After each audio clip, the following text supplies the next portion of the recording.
যে কিস্তিতে যে ঋণগুলো থাকে সেক্ষেত্রেও আমি বাদ দিতে পারবো ম্যাক্সিমাম 1 বছর 12 মান্থস। ধরেন যে বড় একটা কিছু আমি কিনেছি, সেখানে 12 মাসের আমার যে ঋণ, সেই ঋণ আসতেছে ধরেন যে এই কিস্তিতে ধরেন আরো 5 লাখ, তাহলে কত বাদ গেল? 5 এ 5 10 লাখ থাকলো কত? এই 10 লাখ হচ্ছে আপনার নাও জাকাতেবল অ্যাসেট। এই 10 লক্ষের উপর আপনি 2.5% জাকাত দিবেন। আর হিসাবটা যদি আপনি সূর্য বছর অনুযায়ী করেন তাহলে 2.58% দিবেন।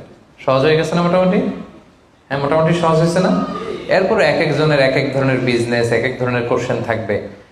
এটা পার্সোনালি কোনো মুফতির কাছে বা যে কোনো স্কলারের কাছে আপনার পার্সোনাল আলাদা করে হিসাব করা লাগলে এটা করে নেবেন। কিন্তু ওভারঅল জাকাতের কিভাবে ক্যালকুলেট করতে হয় এবং প্রসেসটা কি, রাইট প্রসেস, এটার একটা ধারণা তো আপনারা পেয়েছেন নাকি? বুঝতে পারছেন না সবাই? আচ্ছা, এরপরে বলেছিলাম ফসলের জাকাত মানে কৃষি সম্পদের জাকাত। কিছু চাষ করলেই জাকাত দিতে হয় না, এটার একটা নিসাব আছে। সেটা হচ্ছে কমপক্ষে 18 মণ। কমপক্ষে কয় মণ? 18 মণ।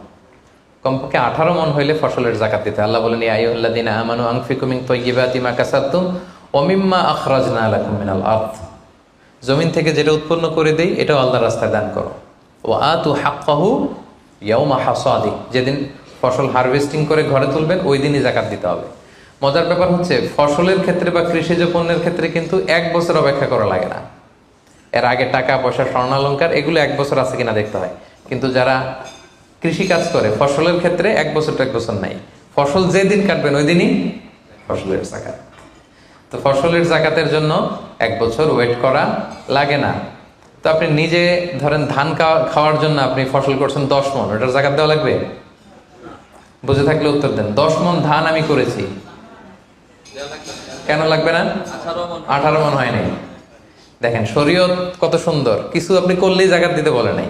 এটা একটা স্ট্যান্ডার্ড আছে। লাইসা ফিমা দুনা খামসাতে আউসুকিন সাদাকা, 5 ওসাকের নিচে জাকাত হয় না। 1 ওসাকে কত এভাবে হিসাব করে বের করা হয়েছে 720 কেজি, 18 মণ। 18 মণের নিচে হইলে জাকাত দেওয়া লাগবে না।